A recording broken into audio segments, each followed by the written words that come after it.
Now, gather up, and I'll give you a tall tale I got from a wonderful storyteller by name of Ms. Annette Bruce. Here we go. Many years ago, Florida was more sparsely settled than it is even now in 1870, and schools throughout the state were few and far between. Often, young'uns would go for months without seeing anyone other than their family.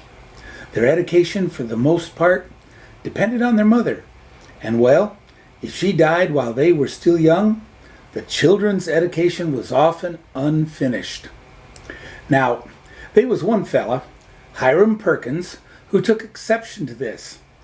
The dirt was still fresh atop his young wife's grave when Hiram decided to do something about his daughter's education. Mary Beth, he said to her, "I've invited a preacher man that your ma always spoke highly of, God rest her soul, to come and spend some time with us this winter. Brother Livewell is a learned man and will be able to help you in reading and writing and arithmetic." "Well, Pa," Mary Beth said, "I'm powerful glad that you done that, but it kind of bothers me that you asked a preacher to come and stay with us when I can't cook no better than I can."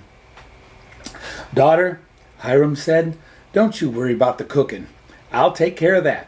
You just take care of your other chores and work on learning." "All right, Pa, I'll do that." Now, the day that Brother Livewell was due to arrive, Hiram was up long before the sun. Out in the backyard, he dug a large, shallow hole, and with some lighter sticks, started a fire in it. When it was burning real good, he added some slow-burning oak wood. Then he took his gun, went down to Noonan's Lake, and got him a couple of nice fat ducks, brought him home, and dressed and roasted him right there on that fire. "Daughter," he then called to Mary Beth, "I'm taking the wagon over to Micanopy to pick up Brother Livewell. When you finish cleaning the kitchen, go ahead and sweep the porch, dust the parlor, and set the table. But remember, don't you touch them 2 ducks I got in the pie safe." "Yes, sir, Pa." Mary Beth went out to the crib and got her a double handful of broom straw, made herself a new broom, swept the porch, and started back to get the duster. That was when she got a good whiff of them roasted ducks. She said to herself, I'll just open the door and take a peek. No harm in that." Well, Jiminy, they smelled and looked so delicious. Mary Beth eyed them and started drooling like an old porch dog. She thought to herself, "Them ducks sure do look right, but, oh, don't you know it? Sometimes Pa forgets to season things like he should. I'll just try a little taste to see if they need more salt." Well, those ducks tasted just as good as they looked, and they didn't need no salt. But that first taste called for another one, and another, and by the time she had the parlor dusted and the table set, she had eaten not just one, but both of them ducks. Just when she was finishing off the last one, she heard her pa's wagon coming through the woods. Quickly she grabbed up them duck bones, ran out back and buried them.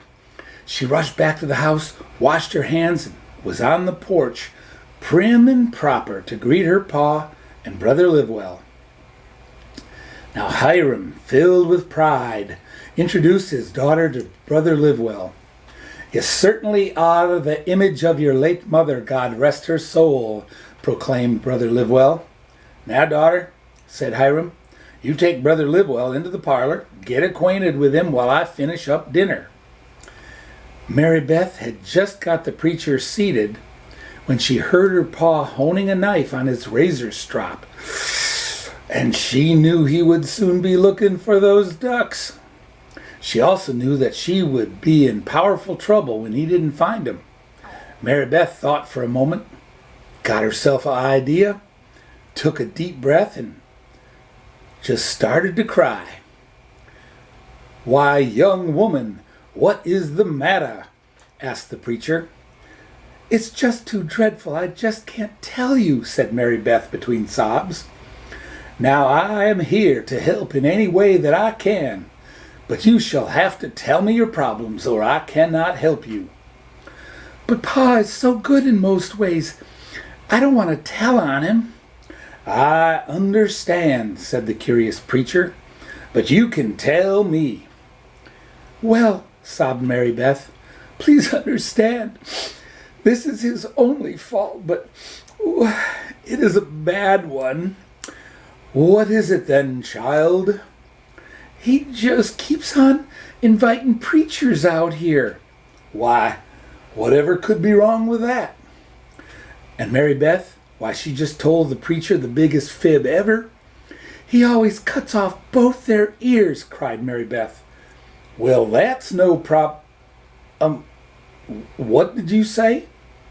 Mary Beth, with tears in her big doe eyes and a convincing sad look on her face, sobbed, "Yes, sir, he always cuts off both their ears. Every preacher who is foolish enough to come here." And wouldn't you know, he fell for it. "I see. Will you fetch my satchel, dear? On second thought, never mind, I shall get it myself." Now, that Brother Livewell, he was out the yard and down the lane lickety-split. Then Mary Beth went to the kitchen and cried, "Pa, that old preacher man you brought out here has done took both those ducks and is way down the lane with them." Well, Hiram ran out on the porch and saw that preacher a-making tracks fast. "Brother Livewell," he called, "where you going? Come back here."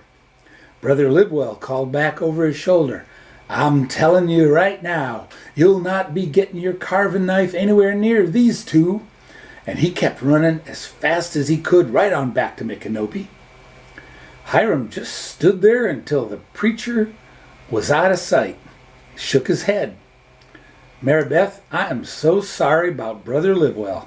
Your mother always spoke so highly of him, and I always thought she was a better judge of character than that." "So did I, Pa. So did I," said Mary Beth. "May God rest her soul." Well, there you go. That's the tall tale. It's funny to hear a rascal get herself out of a pickle by being clever. But don't you go getting any ideas about getting up to the same kind of shenanigans. What's funny in a never happened kind of story?